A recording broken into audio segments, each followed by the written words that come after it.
glad to know when the feds finally get me, I have Jim Ostrowski in my corner. And so today I'm honored to introduce Jim Ostrowski, attorney.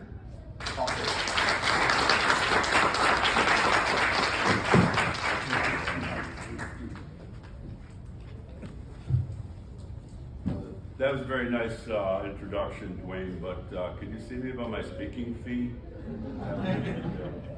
Did you take bounce checks? Just a little housekeeping, so please hold your applause till the end. But you may boo during the speeches.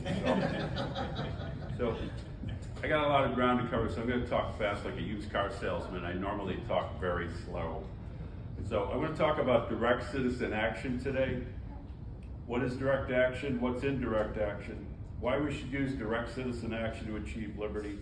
Why do electoral politics and other forms of indirect action so often fail? Let me start by asking a question. When is the last time an election in America resulted in an increase in liberty? And I'm going to take a sip of water and allow you to answer that. 1800? Who said that? I owe you a beer. 1800 is, in my opinion, the correct answer. This is the first election in America that resulted in a change of power. Jefferson beat Adams and threw the Federalists out of power, which is a very good thing. Jefferson's first term was quite libertarian. According to Scott Drask, he reduced the size of the regular army by almost half, from 6,000 men to 3,300 men. They also cut naval spending substantially, and in those days the Navy was a huge portion of military spending. He managed to reduce government expenditures from $7.5 million to $5 million, an average actually down to an average of $4 million. He eliminated various internal taxes and got rid of the contemporary version of the IRS. According to Trask, Jefferson also managed to reduce the national debt from $83 million to $57 million in 8 years. His second term was notable primarily for the banning of the importation of slaves. Why do elections rarely, if ever, increase liberty? That's a huge topic, but we go through it very quickly. So, rational apathy, that's a public choice school concept. The incentive that some people have to increase the size of the state outweighs the incentive the rest of us have to fight them. Government control over political ideas, and that's control over the schools and other idea disseminating institutions that propagate support for further government growth. To paraphrase Mises, government creates its own demand. Government creates its own demand. Because the state's various interventions into the market economy always fail, for example, healthcare. Ironically, they increase the demand of the uninformed for ever further interventions to solve the problems that were caused by the initial intervention. The productivity of the mixed economy, given the inherent tendency of the state to grow, only extreme dissatisfaction among the population will rouse them to act. However, even a partially free market produces enough wealth to mollify the people. Government has a monopoly on the use of legal force. Government grows because it can. Given the universal, and I credit Hans Hoppe for this insight, given the universal human desire to accomplish goals with the least possible exertion, politicians have an irresistible urge to use the state's powers to continually expand the amount of wealth they control. Anyone who objects can always appeal to the politicians' judges and can expect to be told, get lost. Let's talk about democracy. In a democracy, you get one vote out of 150 million to determine who gets power over you. One vote out of 150 million. What that means is that your one vote is essentially meaningless. The ramifications of that are extremely important. Politics is dominated by the political class. The political class is the people who use the government to acquire wealth. For example, the owner of the Hyatt Hotel, he gave a few $1,000s to the politicians, and he got about $15 million in subsidies for his hotel a few years ago. He's now out of business, by the way.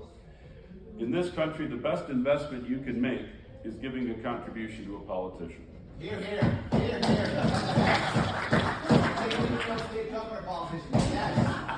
Hochul, the Wicked Witch of the West. When you can make a gigantic profit you have a tremendous incentive to involve yourself in the political process. In contrast, the people who lose only a cent or two to the hotelier have zero reason to lobby to stop the grant, because at a minimum it will cost you at least the hourly value of your time. Let's say that's 10 hours times $30 or $300, and your effort will fail anyway when matched against the professional lobbyists that the Hyatt can afford to pay.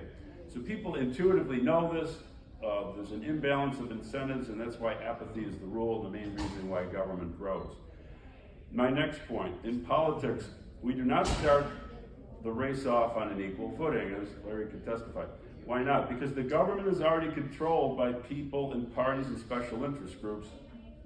Those people who now control the government monetize their control of the government to fund their political operation, to maintain that control so the flow of wealth can continue. As a rule of thumb, I assume that for every dollar of government spending, the political class uses 1% to fund their political operation in the form of donations and time donated by government workers. That leaves the political class with hundreds of millions of dollars to defeat the tens of thousands of dollars that regular citizens can spend. It is no contest. We lose almost every time. Let's talk about burnout. In our movement, and indeed in all citizens' movements that seek to advance the public interest, literally the interest of all people, the volunteers always burn out eventually. Why? Two reasons. First, bad strategies and tactics. People are willing to work hard for a few years, but if nothing is accomplished, they will tend to drop out. The second reason is economic. If you're a member of the political class, let's say you make $75,000 a year with benefits. For every hour of your life, you gain $8.56 of wealth, even when you're sleeping. If you volunteer for a machine candidate for 10 hours, you in effect make $86.60 during that time. Now let's say you're a member of the working class, Libertarian Party, the literal opposite of the political class, and let's say your annual cost of living is $40,000. That's your cost of living. That breaks down to $4.56 per hour. I hope Dwayne is enjoying this as an accountant. On the average, you consume $4.56 of wealth for each hour you are alive, even when you're sleeping. That means if you volunteer for a candidate for 10 hours, you lose $45.60 during that time. If the typical volunteer for the machine makes $86 for doing a lit drop, while the typical libertarian volunteer loses $45, which group do you think will tend to attract the most volunteers over time? Finally, consider that the money made by the machine worker ultimately comes out of the taxes libertarian workers pay, and the scenario only gets more depressing. So the small number of burned out libertarian workers who are underfunded because they do not monetize control of the government, they hit the streets to persuade the public, and what are they confronted with? The only good thing Mitt Romney ever did in his life was he said that half of the public is on the dole, which is true. Half of the public is on the dole. People dependent on the government are a tough audience for libertarians, as we've all found out over the years. Whose bread I eat is song I must sing. 48% or so on the dole are pretty much an automatic vote for the Democrats, as seen in Hillary's vote, which I predicted many months in advance. I said she's going to get 48%. Worst candidate of all time, she got 48%. That's built in. What about the GOP? They should be fertile ground with their free market rhetoric. Not so, as we found out during the Ron Paul campaigns. Ron only got 10% of the vote in the primaries in 2012. The GOP also has a machine, special interest they are accountable to, such as the defense industry. But the real problem is that the ruling ideology of the country for 100 years is the precise opposite of libertarianism. After the Ron Paul campaigns, I did a deep dive into what was needed to win this thing. The first realization I came to was that we did not even have a name or definition for the predominant political mindset of both parties. That's precisely why I published Progressivism, a primer on the idea of destroying America, in 2014 after working on it for 2 years. The ideology of the masses is very important in determining the potential success of libertarian political movements. The masses in the West did once support libertarian ideas, as evidenced by the American Revolution, Jefferson's election in 1800, and the election of 2 more libertarians to the White House, Martin Van Buren and Grover Cleveland. That was all swept away in the progressive era, and over time, liberty was replaced by belief that government could solve all of our problems. In my book, I identified, defined, labeled, and thoroughly refuted this idea, which I called progressivism. There's lots of confusion about this word and the concept and tendency to mix up leftism and progressivism. This is a colossal mistake.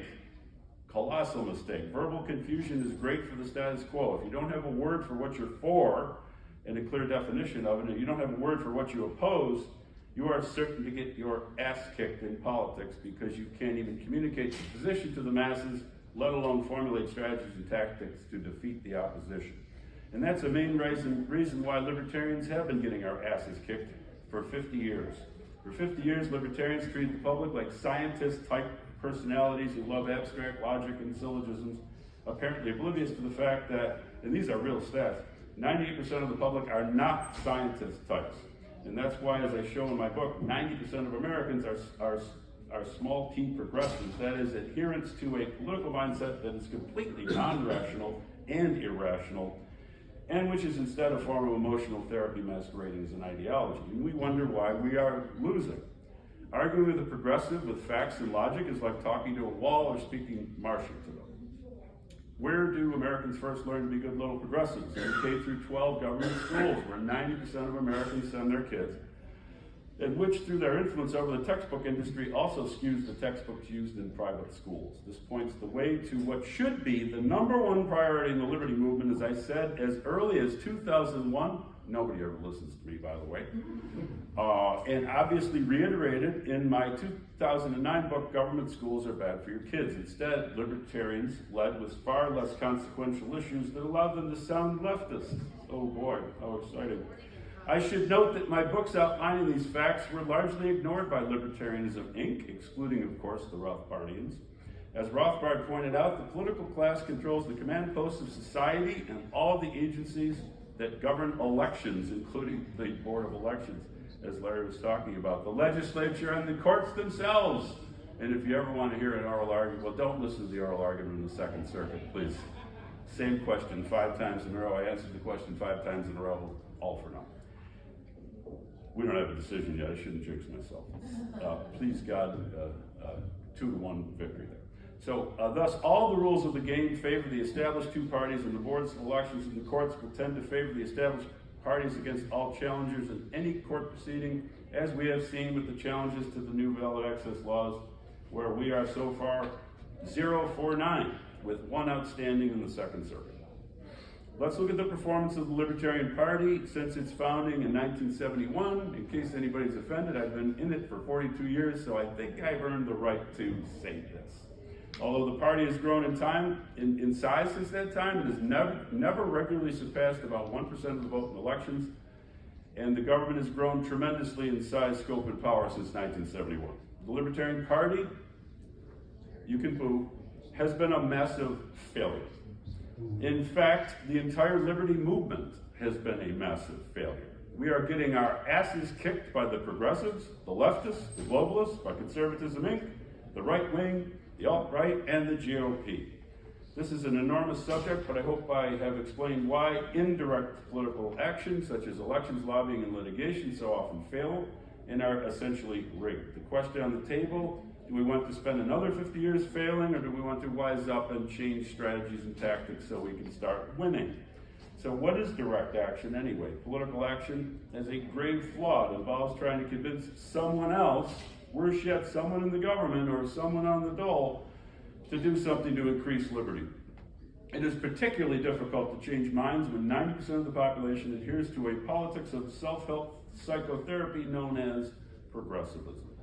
Direct action in its pure form are those things you can do today to advance liberty. Throughout history, it has been an effective means of advancing liberty in comparison to elections, which rarely have succeeded in doing so. My website, libertymovement.org, currently lists several distinct direct action strategies. I will talk about them briefly today. Free the children.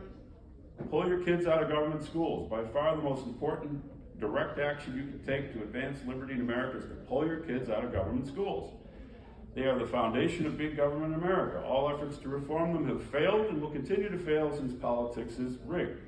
Massive withdrawals from government schools are the only way to break the back of progressivism, the reigning ideology in America for 100 years and the archenemy of the liberty movement.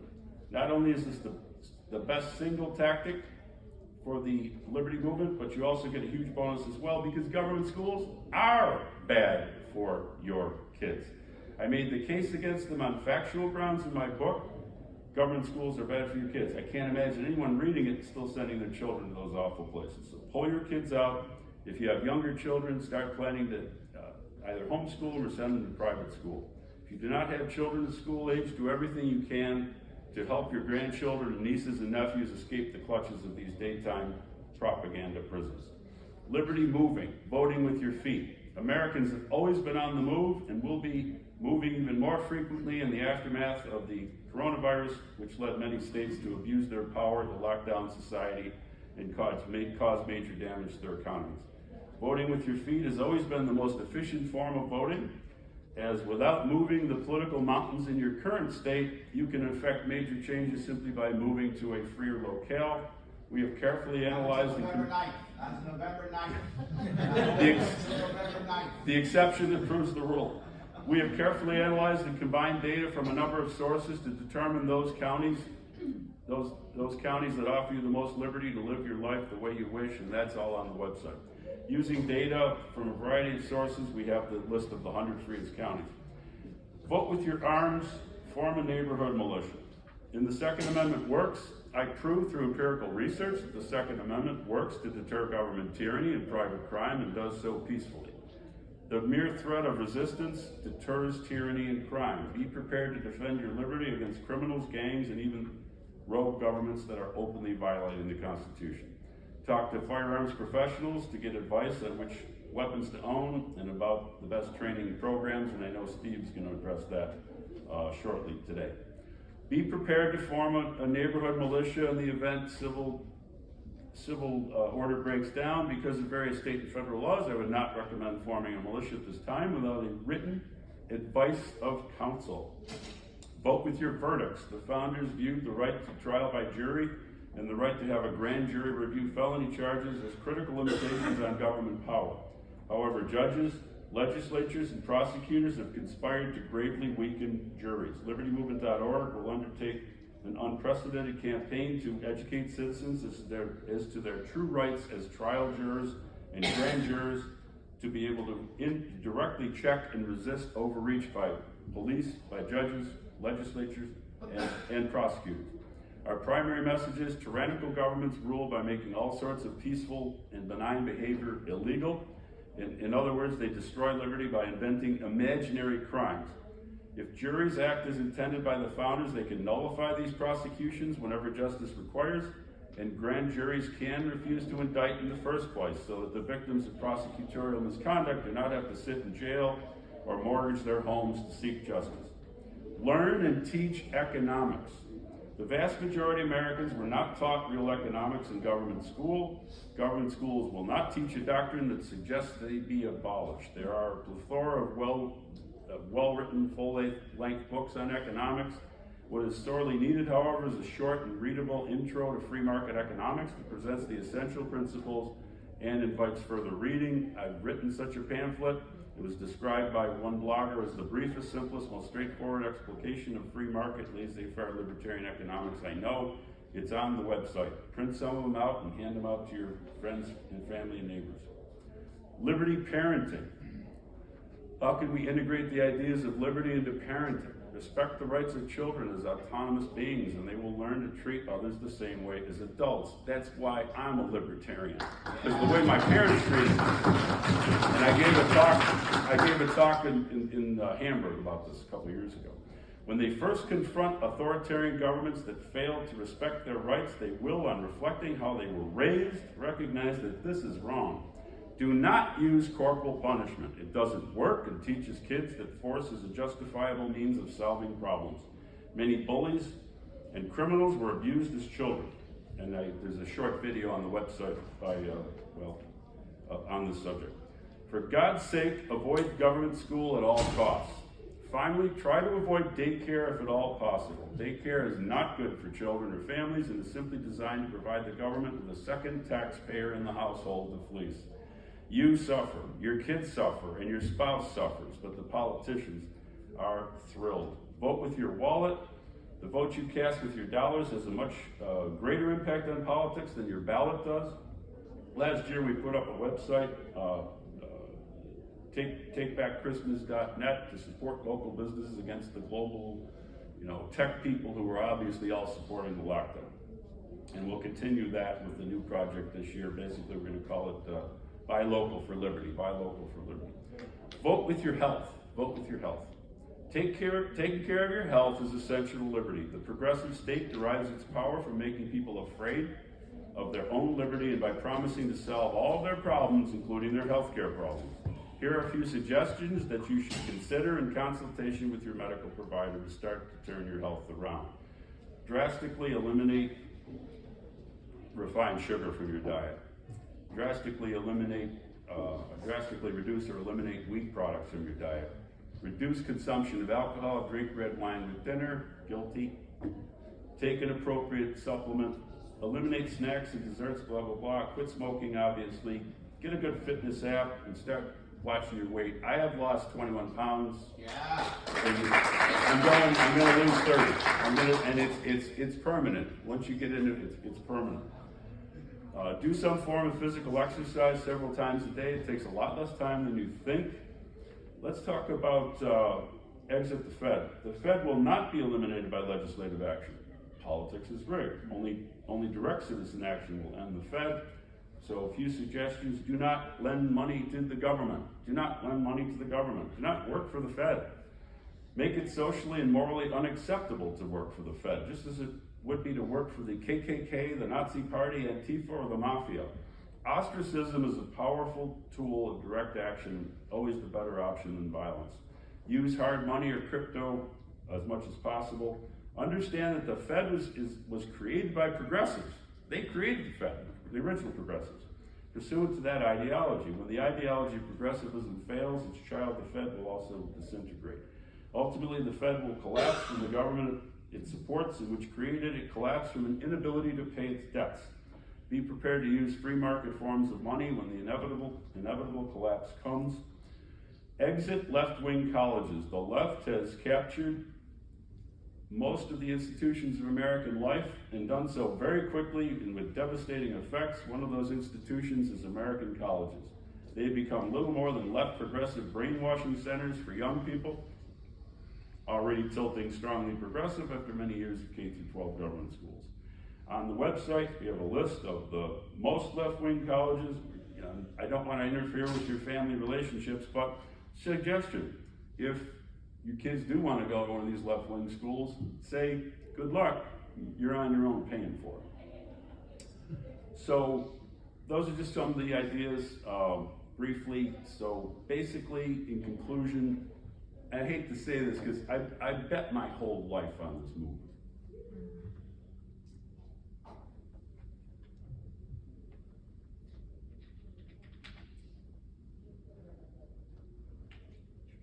The liberty movement has failed so far. And like Larry, I'm not giving up because, as Washington said, perseverance and spirit have done wonders in all ages. Yes.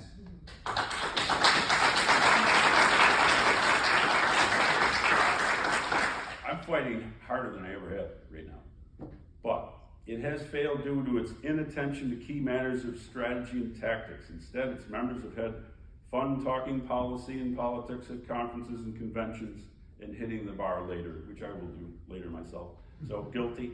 We need to stop being a social club and debating society and get real about strategy. My 5 books on strategy should be required reading for any libertarian who wants to start winning. Because I ask people, like, what strategy you need? Nobody seems to know. And we say, it's your plan for victory. That's what strategy is, your plan for victory.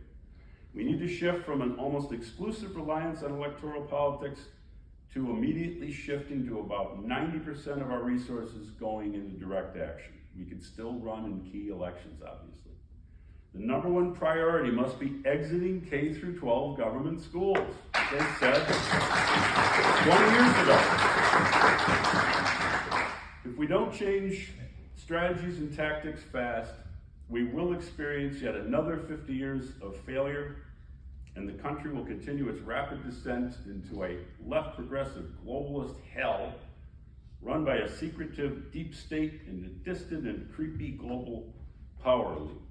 Thank you.